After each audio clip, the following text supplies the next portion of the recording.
রান্নাঘর থেকে ভিডিওটা স্টার্ট করলাম। আজকে বানাবো চিকেন। তো তার জন্য এখানে আলু ভাজা করছি। এখানে কুচি কুচি করে পেঁয়াজ কেটে রেখেছি। এখানে মশলা একটা তৈরি করব, তো চলো দেখতে থাকো।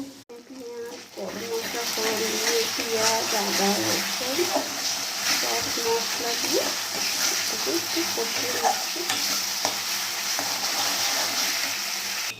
এরপরে দিয়ে দেবো টমেটো পেস্ট, দিয়ে ভালো করে কষাতে হবে।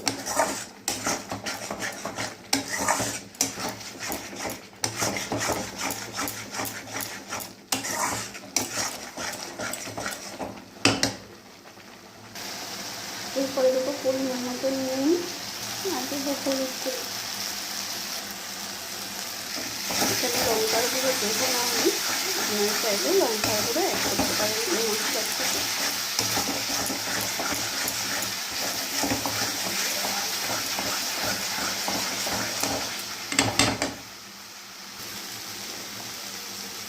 আর দেবো গোলমরিচ গুঁড়ো।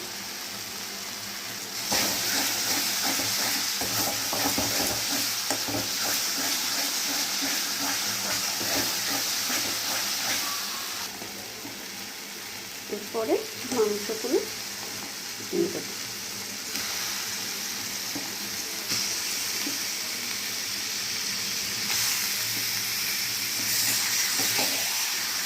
মাংসের সাথে মশলাটা ভালো করে মিশিয়ে নেব।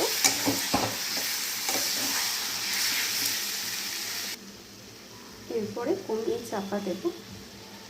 টমেটো দেওয়ার কারণে কালার কিন্তু একটু হলেও এসেছে, তো চাপা দিই।